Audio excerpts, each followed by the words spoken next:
The Big Brew. I got Big D next to me. That's all you need to know. The worldwide Fred Big Henry. How you doing? Lisa's on assignment. It's actually Lisa's It's her anniversary. her anniversary tonight. She's having a good time. So she's out with Dr. Snyder. Right. And so she's She's being medicated. she's being medicated. And if you want to catch us, stream us live on www.qvmedianetwork.com. We're going to spend the next 90 minutes or so talking about one subject and one subject only. And we're going to make sure, because see, what's been going on and that I've discovered, that there's one of those subjects that you can't do in 10 minutes or you can't do in a segment, because you got to take it all the way back to the root. Absolutely. And then bring it back, and then bring it forward. And then we want your opinion. Give us a call, 1-877-808-6116. 1-877-808-6116. Give us a call, give your opinion. You're gonna wanna, chime in on this one. Because this is not the straightforward, streamlined type conversation we're gonna have. And just in case the children are around, we might be using some language that you may feel uncomfortable with. We might. Or you may feel totally comfortable with. But that's the whole subject. The subject of the matter is one thing and one thing only tonight. The N-word. They can't even give it the whole name. They just have to call it the N-word. Time out. Here come Big D already to chime in on that. But that's the social climate that we live in. Absolutely. That we call it The N-word. the N-word. And you all know what that is. When I was, as I was coming up as a kid, Big D, I thought that Jim Brown and the Cleveland Browns were synonymous. Right. I thought that Right. the Cleveland Browns was named after Jim Brown. Right. Because Jim Brown was so great. He was the man. So there's a lot of kids right now that think the NFL stands for the N-word, FL. Plus FL. N plus FL. Yeah. Because of the amount of African Americans that's playing in the National Football League, and the truth of the matter is, there are a lot of African Americans playing in the National Football League. Well, not so much hockey. True. 155 people chasing one black man in golf. That's almost sounds like a Klan rally. Well, Canada's goalie is black, and they've got the Olympic gold medal. Now what? Now Okay. what? Negro. Okay. I mean, well, is that French Canadian? Because that's Yes. okay, and so that's what we're talking about. That's what we're talking about right here, right now. The in French originally, when the word was first brought to light, the first recorded message of this word was in 1597. All right, it's Latin. Latin verb. Yep. With the Latin verb, and I believe it was Negar. That's what I do, for my research. Right. All right. So I could be wrong, but you understand what I'm saying. Exactly. And then the Right. French derivative of it was Noir. Neg. Noir. No, it was actually I'm talking about 1957. Oh. Not Not today. 1597. Correct. Dyslexia just kicked in. Okay. 1597. It was Negre. Now, Drake. Great. Now the Spanish, not the Spanish, but the Irish and the Scottish, with their dialect, came up with nigger. That's how it was derived originally, and it was never meant to be derogatory or harmful. It was just describing, It's supposed to mean black. it just means black. That's all they could have, you could have been talking about your Like pants or your shirt. Right, or white. Negro in Spanish. Negro. Right. So give me your time out. You gave me your time out. I want to kind of lay some groundwork before you chimed in on this, because I'm glad you're here to help us with It's this. just a thing that we have to make a clarification. We have the Nigger and we have the Nigga. Which one are you trying to ban? All of it. All of them. But see, one could Both. be, As far as the NFL is concerned, how do you distinguish? well, depending upon where you are and who you are, one you get a kiss and one you get shot. Depending. Depending where you are. So how it's used, it can be terms of endearment. You shake your hand, you're my brother, is synonymous with that. N-I-G-G-E-R, it was always derogatory from in this slave nation, aspect. from a slave aspect. Right. Or it wasn't, and in fact, I tell you what, it wasn't necessarily derogatory. There was aspects of that word that if there was two Freds, Right. and one Fred was white and one Fred was black, the white Fred would just be Fred, Correct. and the black Fred would be called nigger Fred.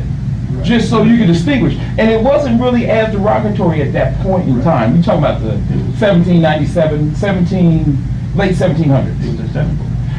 It was acceptable because you were just trying to identify. Right. And somewhere along the line, and we know where that line came, it became because of the system of slavery. This system of slavery was the worst form of slavery in the history of mankind, Correct. called chattel slavery, Right. where slavery has been around since the beginning of time. You can go in the Bible and it talks about master treat your slaves well. Right. But at that time, even in the Egyptian days, the slaves could keep their name. All right, they can keep their name, they can keep their valuables, they can earn a living, and they can buy their way out of slavery. Right. And families were never split up Right. through history, and your religion was never taken from you.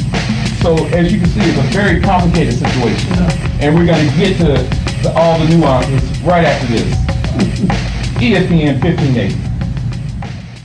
Trying something new. That's what it's about. Ready? Yep. It didn't look good, man. When I hear you talk about you trying new things, it's refreshing. Now, I'm gonna be honest with you. When I play this back, you're not gonna like it. What do you think that you're not good at?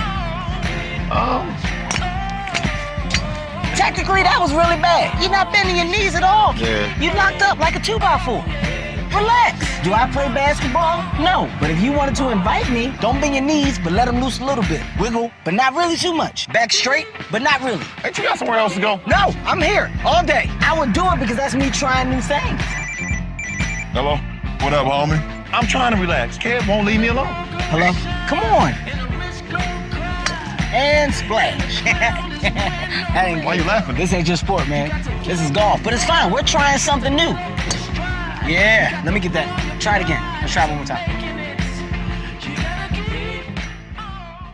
Colorado is coming together to raise awareness for causes and programs to improve our community at the first annual Educate, Encourage, and Empower Charity Gala on March 23rd at the Mirage Elegant Event Hall, starring platinum-selling singer, songwriter, and activist Life Jennings.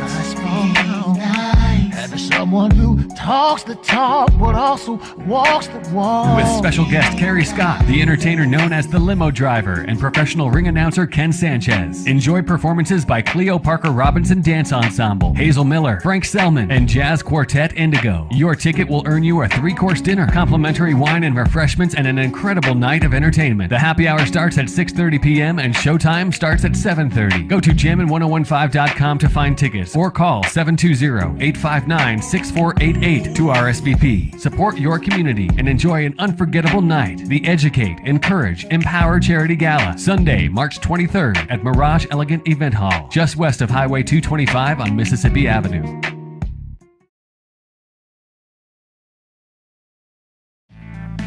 So, before we get started, I just want to thank some of the people that helped bring this to us. I want to talk about Big D and your friendly PC guy. I want to talk about Glenn Younger, the Younger Group. He's our attorney. He helps bring this to light. Clark Auto Body, and of course, QB Media. And a new person we brought on today, Medina Seguros Insurance. Excellent people down there in Commerce City and Thornton. We want to make sure that we give them a shout out. We're going to have some official copy for them in the future, but we want to make sure we mention them. But they know we love them. We're in the process of talking about the N-word. This is Final Take. I'm Chris Brewer. Got Big D over here. I got Fred McHenry, Mr. Worldwide. And I got Warren McCarty. He's passionate about football and boxing. And so are we, matter of fact. That's why you keep calling him your brother from another mother. That's right. Ain't that, Fred? That's fact. Yeah, so, but bottom line is, I don't have a problem using the N-word. Personally, I don't. You know why? And you guys know me. Because I don't use it. I use it like you know, I mean, it's got to be a rare occasion because I don't even like to use, and you guys know why. But I use it on very rare occasions. It's not part of my vocabulary. It's not a part. It's even just foul language is not part of my vocabulary. Big D, I'm going to say this about you, being a scientist. You guys, his credentials are incredible. Being a scientist and a graduate from the University of Alabama, under Bear Bryant, in the segregated South. You are one of the few people, if the only person I've ever met, who uses colorful language on a regular basis, and you're intelligent. Right.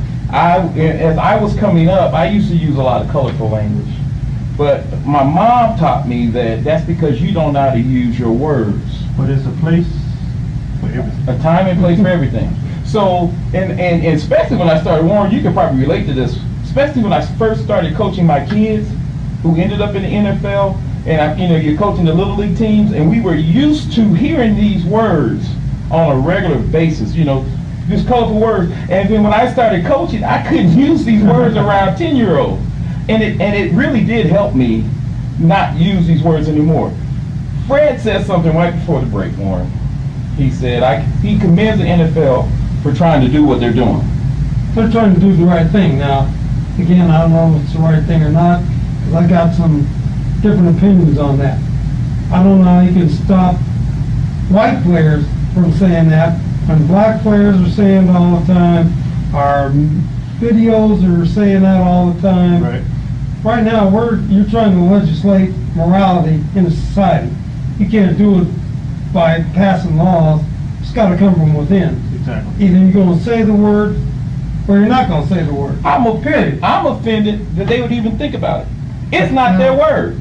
It's not. It doesn't belong to them. Right. It is not their word. And the reason that it's called the N-word, the N-bomb, and all those different things, and we treated the word nigger like we did everything else coming up. And I say we, the collective we of African Americans who paid the price, a high price, for us to even sit in these chairs and come in this building and not see colored bathrooms. They paid a high price. Absolutely. And we treated that word like we treated everything else in life. We turned it into something good. Right. They gave us guts and we made chitlins. Right. They gave us turnips, the top of the turnips, not even the bottom of the turnip, and we turned them into greens. Right. They gave us banjo, the different types of music instruments that we didn't, and we turned it into jazz and funk and masterful art and poetry. Whatever we were given, we made a necessity out of it, and now that's like taking away anything else that we have. They have no right. They have no. I know they're uncomfortable with it. I understand that, but we didn't create it. We didn't create the word to make it uncomfortable. Right. I hate to say this loosely, they did. The collective thing. The collective thing. The collective thing. Wanted to make us feel less than what we were. And we turned it into something. Look at it. Now. So we changed it to, well, look at us now. Right. You say nigger, I'm a nigger. What's up, brother? What's up? Right. Now, I can go talk to a full-board colonel and say, that's my nigger. You've done that. And I've done that. And You've done that. $120,000 a year doing that. And he did the same back to you. Absolutely. Pound for pound. Pound for pound. Full bird colonel. Full bird. Right. And that DOD. It was just like the Native Americans are, because there's some worse words than that word. Oh, absolutely. Right. Picnic is a worse word. Redskin is a worse word. Jungle bunny. Those are worse words. So if you just thought, okay, so we're gonna ban that one word. So you gonna call me a jungle bunny? I'm gonna call you a cricket. Now this is the one that you get that you hate cricket. more than anything is porch monkey. See, I will kill you. Call me a porch monkey. Right. You don't even want a porch on your house. We never will. Never will have blow one. the house up and have a porch. And I love porches. Warren, so you can see how deep the word, this conversation, and everything that we're doing. Why it's hard to even compress this into one of these sound bites. This has to be explored and extended, and then hopefully we'll get to understand it and we'll get along better. And Warren, I will say this: I guess I'm the only one on the airways right now, outside of maybe 2G, that's been called this word. I've been called this word by white people. Yeah. All right. On several occasions. Okay. Well, because everyone else is saying, well, I never heard it. I never heard it. The same thing. Yeah. But I've heard it. But I've been. Yeah. When I was, we got a few seconds, we'll come back after the break. I was called that word on the field, and I'll tell you what happened. Right after the break, I know everybody's hot. They're trying to get in on this. But right after the break, I will tell you what happened when I was called this word. I was called it twice, but I will tell you one time what happened when I was called this word on the field. ESPN 1580, final take right here is the QV Media Network Studios.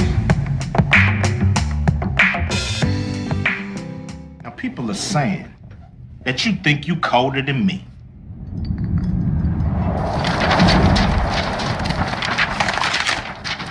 Nice little trick, but those were some important papers. I'm Ice Cube, and nothing's colder than Ice Cube. Did you just snow on me? Ice Cube is cold, but Coors Light is super cold. I hope you got a mop in that bucket. Frost brewed Coors Light, the world's most refreshing beer. You know what, man?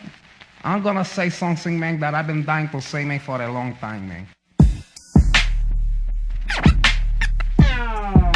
Original Gangsta Max.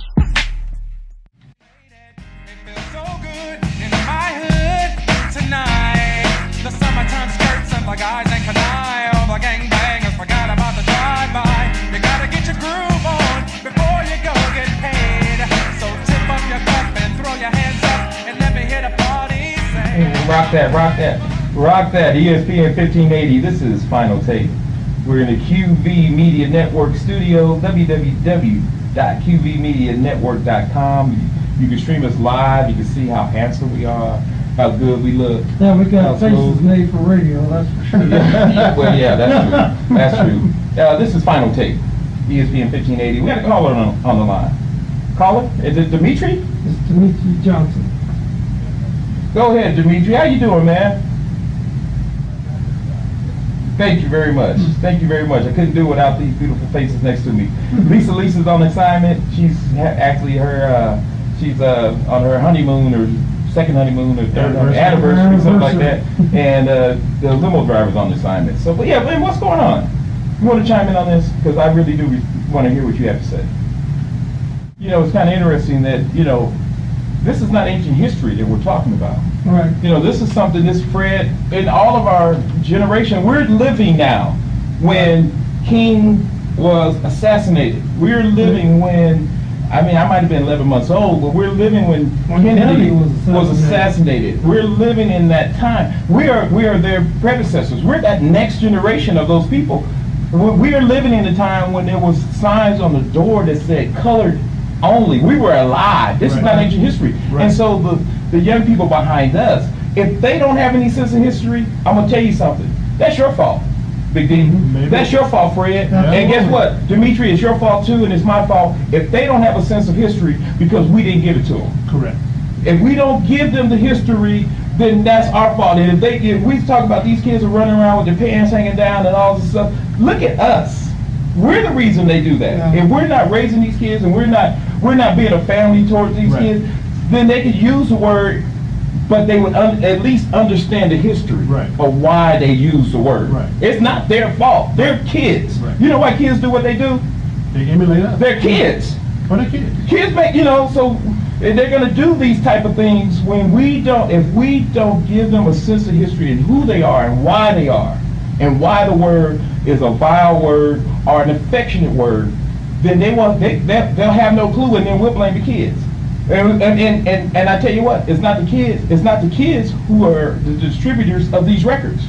Right. Someone's putting the money out to make sure those records go platinum. You're saying that, but I think it's a little deeper issue than that, because there's a lot of these kids that are being raised by a single mom. So the dad, you talk about that, see, you're a great influence on your kids, but you're there. Now what does the mom do? She has to go to work, fix dinner, try to do everything all by herself. So who's raising those kids? Their friends in the street. Okay. And so they're getting, that's where they're getting all this. I understand what you're saying, but why is she a single mom in the first place? We need to come together as a family, not the collective we of black people. The collective we, see, all those things, all those issues won't be solved by the government, Fred. No, you understand that. You said that clearly. Yeah. You can't legislate it. But if we don't come together as a family, if we don't do I'm remiss, I didn't even bring up the gala that's coming up, you know, that's part of what we do. The gala for the empowerment gala that Bree is bringing together, that's part of the healing process, of the understanding process, of the treatment process of saying, we're not trying to cure something. No, I'll take that back. We're not trying to treat something, we're trying to cure it. But see, I'm gonna chime in real quick.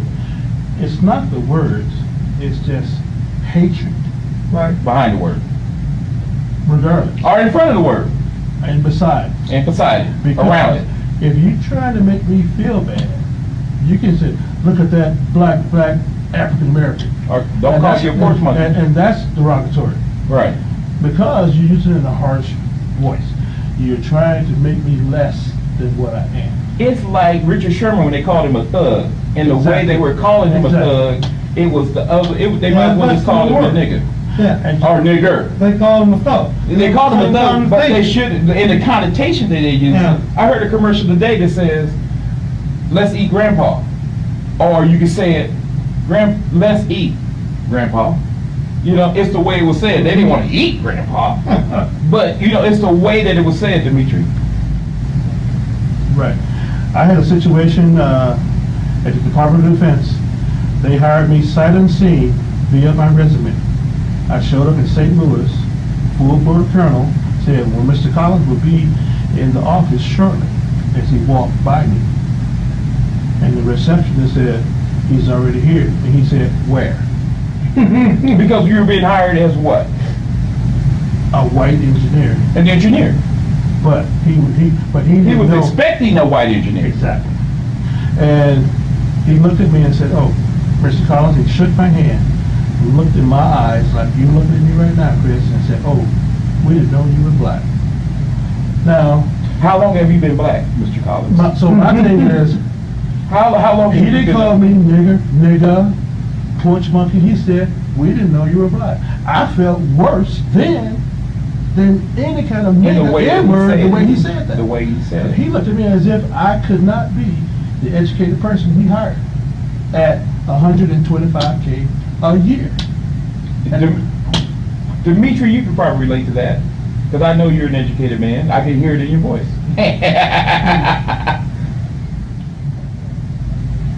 Exactly. So, go ahead, Fred. Let me ask you this. You're talking about the N-word. What about when you got white players playing and the brothers are calling them cracker? Then what? Because that's just as bad in there than saying the N-word. It could be, except for one thing. Now, do they get penalized? It could be, except for one thing. Show me somewhere in history where a white man was murdered, killed, raped, or destroyed, and the last word he heard was cracker. It might have happened. I'm not saying it didn't happen. I'm sure that's the untold story. But it's not the common story. No, not at all. It's not the common story. That's the difference. It's a rare thing. It's not the common story. Mm-hmm. That's why the NBA player wears number 98, because the guy in Wyoming, and I apologize for not knowing the names right off the bat, but he was killed in 1998 for being a gay man. Right. And so those things are commonplace. Mm-hmm. Those things are, but I had a chance to interview David Duke. Back in the day, he was running for Congress, and I was working for another station, and he happened to be in Denver. And he was going on and on and on and on. He was going on and on and on about how the reverse discrimination. And I looked at him just like I'm looking at you, D, just like I'm looking at you, Fred. And I looked at him, I said, when have you ever been discriminated against for being a white man? When has that happened? And he couldn't tell me. Now there's a blank stare on his face. Because he could talk about the isolated incidents. Yes, it does happen. But then I could look at any black man and find that answer anywhere. Dimitri, thank you for coming on the line with us. We really appreciate it. You really added a lot to our show. ESPN 1580 Final Take. We'll be back. I'm going to give you that story sooner or later when I was called a nigger on the football field. It's coming up. I was the truth in the post. They used to call me Big Duval. You hear me? You don't play the 5. It's for big men. I am a big man, bro. Man. Shut your little ass up. Shaq was the best big man ever. Oh, here we go with Shaq. Here he was. See Shaq at the free throw line. No, who saw Shaq at the free throw line? Let me tell you why. Shaq, you get boom boom stand up, boy. Give me that ball, boy. You used to get him down there, right? Shaq put that boom boom on your ass. Wilt was the best big man in the game. Will? He's got skill. Yeah, he do got skill. It ain't got nothing to do with that court. Shaq was the man in the post. But you know what was the truth, though? Kareem. Oh, He had that finesse. Sky hook. Kareem was too little. Oh my God, look at this.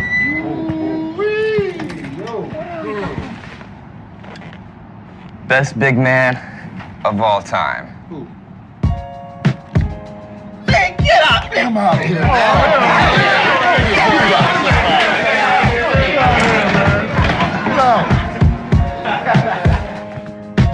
Shaq was the best ever, period. Shut up. Colorado is coming together to raise awareness for causes and programs to improve our community at the first annual Educate, Encourage, and Empower Charity Gala on March 23rd at the Mirage Elegant Event Hall, starring platinum-selling singer, songwriter, and activist Life Jennings. Having someone who talks the talk but also walks the walk. With special guest Carrie Scott, the entertainer known as the Limo Driver, and professional ring announcer Ken Sanchez. Enjoy performances by Cleo Parker Robinson Dance Ensemble, Hazel Miller, Frank Selman, and Jazz Quartet Indigo. Your ticket will earn you a 3-course dinner, complimentary wine and refreshments, and an incredible night of entertainment. The happy hour starts at 6:30 p.m. and showtime starts at 7:30. Go to jammin1015.com to find tickets or call 720-859-6488 to RSVP. Support your community and enjoy an unforgettable night. The Educate, Encourage, Empower Charity Gala, Sunday, March 23rd at Mirage Elegant Event Hall, just west of Highway 225 on Mississippi Avenue.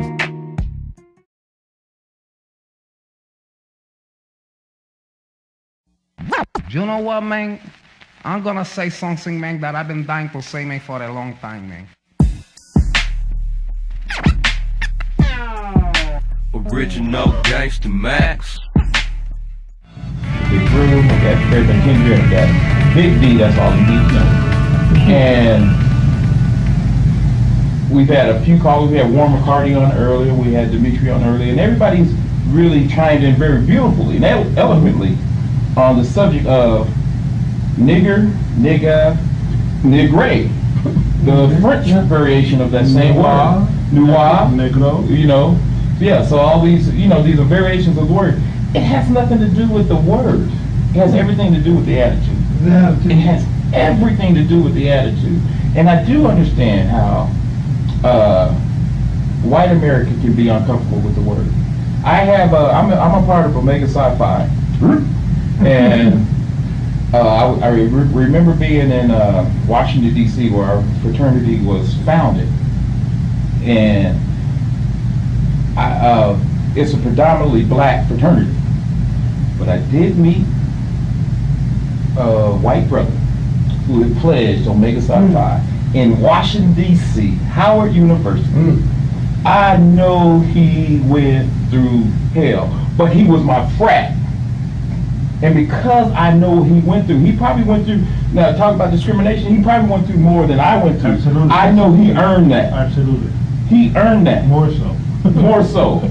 He was the coolest white dude I'm telling you, I have ever met. Cool, smooth. He was a dentist. He graduated from Howard, went to dentistry school, became a dentist. We were up in the stands. It was beautiful. We were up in the stands. And we were just having a good time, having a beautiful time. It was a beautiful day. And my white fraternity brother spotted one of his old professors. He says, "Oh man, that's one of my professors down there. He always gave me a hard time. I'm gonna go down there and let him know what how well I'm doing." He went down there. This is the truth. I'm not making up 1 minute of this story. He went down there and came back up. He said, "Man, I went down there to try to tell what, how well I'm doing. I'm a dentist and I'm successful and everything else. Look what the nigga gave me." He actually said, and we did what you did. We fell out laughing because he gave a card, some kind of fitness card. Right. Like he's doing better than the professor was. Right. Because the professor wasn't a professor anymore. Right. But we fell out laughing. You talk about 20, 30 bros just fell out, cracked up laughing, and it fit. It was affectionate. Right. It was not harmful. Comical. It was comical. It was nothing malicious behind it Whatsoever. at all. It was a delivery. And it was accepted because he was accepted. Absolutely. I hear it and say, you know, there's time they're saying a white man can never use that word. It's a word. It's a word. It depends, but he can use it anytime he wants, except the consequences. It's a word. Right. Speaking of which, the first year of arena football, trivia question. First player ever signed a contract in arena football, 1987. This guy. What has two thumbs and was the first player signed in arena football. This guy. All right. So I'm playing arena football. It's the hardest football I ever played, y'all. I'm not gonna get into that. But a guy on the other team, he's on the Pittsburgh team, and I'm crushing him. I'm killing him. I'm doing my thing. And he tackles me up against that wall. The carpet is hard as the carpet we're sitting on right now. And he says, "That's what you get, nigger." And I was like, I was shocked. I was like, I couldn't even get mad. I was just like, what did you just call me? I couldn't even get upset. You know? And then I was like, wow. You know, because it was the last thing on my mind. Right. I waited for him after the game. I did. And guess what? I talked to him. And I was trying to understand where he was coming from and why he said that. We went and had a brewski. Okay. We ended up going and then we went out and we became friends. Right. We became compadres. Right. And it helped us try to explain. He didn't mean it in a way. He meant it more like the MF word. He meant it more like I'm going to get you. I got you, sucker. I got you, sucker. I got you, sucker. You know, he meant it more like that. Right. Not so much he meant it against me Because you were personally. black or- I just happened to be black. Right. You know, and he's caught up in the moment. And we talked about it, and we actually became friends. And so I hope I helped him just as he helped me, you know, because, you know, on the football field, I've been called that word before outside of, you know, 1962. A lot of it's been called some words. You know, it happens. But that word is so damaging. So we had a chance to talk, and guess what? We became teammates with the Bears later on. Right. But that was, you know, and I'm not gonna get the guy's name, but we really, it has everything to do with the affection and the emotion, but nullify the word. I know that white America is uncomfortable with the word. I know that they're trying to heal the wounds by every time a black person plays a slave, they get an Oscar. I understand that. I get it. You know, I know white guilt. I get it. A lot of bad things has happened. But if we don't talk about it, we don't spend the time to talk about it, and we nullify the word, and then as a collective we bring those young kids up. We raise them up to another level, and allow them to understand what the word means. Don't just point a finger. Anytime you point a finger at somebody, what happens, Steve? What happens, Fred? You got three pointed back at you. Three pointed back at you. You got three fingers pointed back at you. You see a young kid and he's not doing right. If you know him or not, you may not be able to say nothing to him. But if they're a reflection of who we are. Exactly. If they're not doing right, they're a reflection of us. Right. So if they're not doing right, guess what? We're not doing right. We're failing as parents. We're failing as a family. And guardians and role models. But again, like you said, Chris, it's just a word. It's just a You word. can look in the dictionary and make anything negative or positive. You can actually say, Jesus Christ. Oh! Jesus Christ. Right. One was positive, one was negative. Right. Good point. Excellent point. You can use that same word, and you can say, I heard Reverend Wright say in the pulpit, and I think he was Obama's minister at one point in time in Chicago. Right. He was. And he said, God damn America. You know, he didn't use, you put them closer together, you can't say it. But if you say, I didn't, but right, I just got in my producer's ear, you can't say that. But I didn't say that word, I put each word separate. That because America has been so evil, that he was saying that God should damn America. That's what he was saying, and that's the way that I used it. I know you can't say it in another context, but this is the way he said it, and it's all in the delivery, the meaning, and the relationship. Who are you talking to? Just who are you talking to? And who you talking to, and where is it coming from? And if it means something harsh to you, you have to look at your own heart when you use that word. When you use the N word in the negative way. If you feel uncomfortable saying it, there's something inside you that maybe, I don't know, needs to be cleared. I'm just saying. ESPN 1580, final thing. Wow. LeBron, 4-time MVP, back-to-back championships, laying down monster dunks like this one night after night. Wait a second. Shouldn't we enjoy this high-definition jam on a screen that's actually high definition? 5.7 inches of HD, booyah! Or 4.0 inches of non-HD, LeBron's literally running away from this phone. And would you look at that? The Galaxy Note 3 comes with a handy little S Pen. No S Pen hiding in this other phone, believe me, I've checked. With the Note 3, a dunk like this can be immortalized, customized, cut him out, make him huge, put him in the clouds. He's never coming down from this dunk. And then text it to your buddy to remind him how great LeBron is. Yeah, that's a serious mismatch right there. The full HD 5.7-inch Samsung Galaxy Note 3 with S Pen.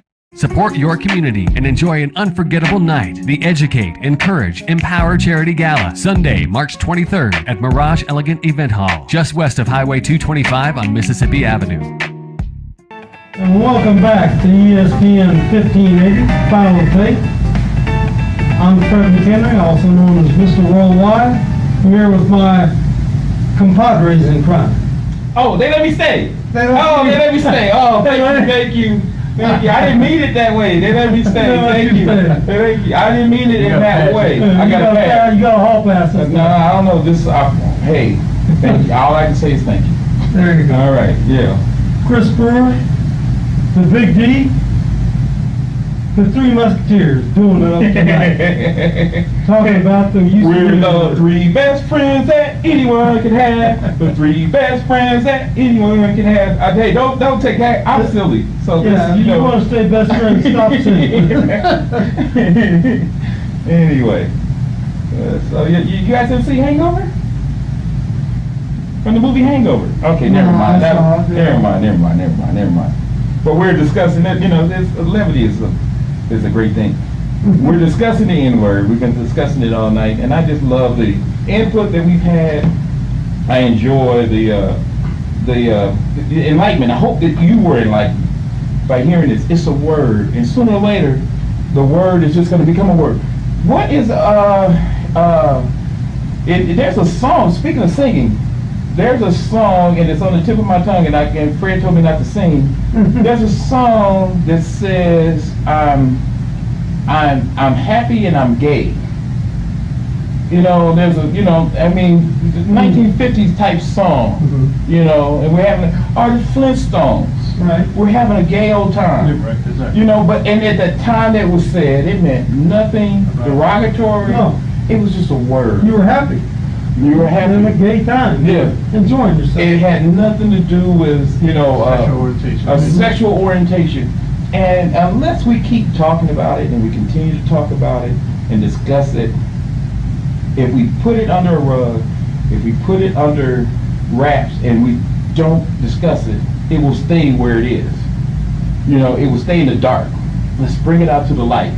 Let's pull it out to the light so that we can, diffuse it.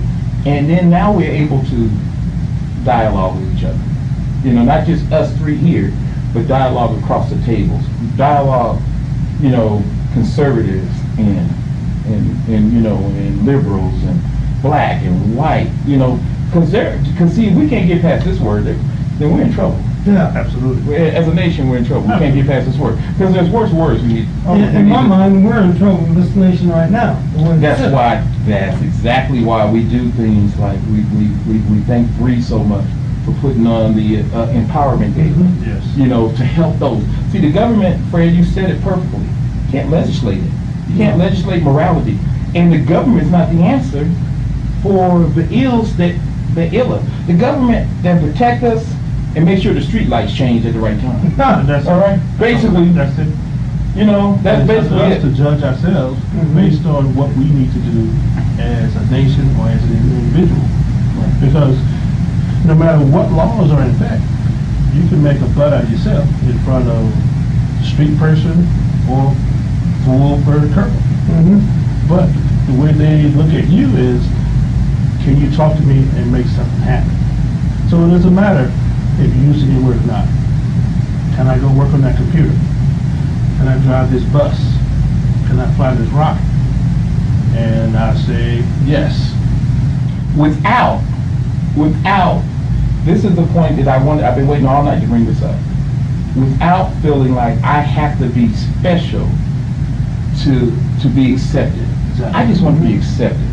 There's a reason that if I look deep down inside of me, there's a reason that not only myself, but a lot of people like us want to excel in sports or music, in entertainment or acting.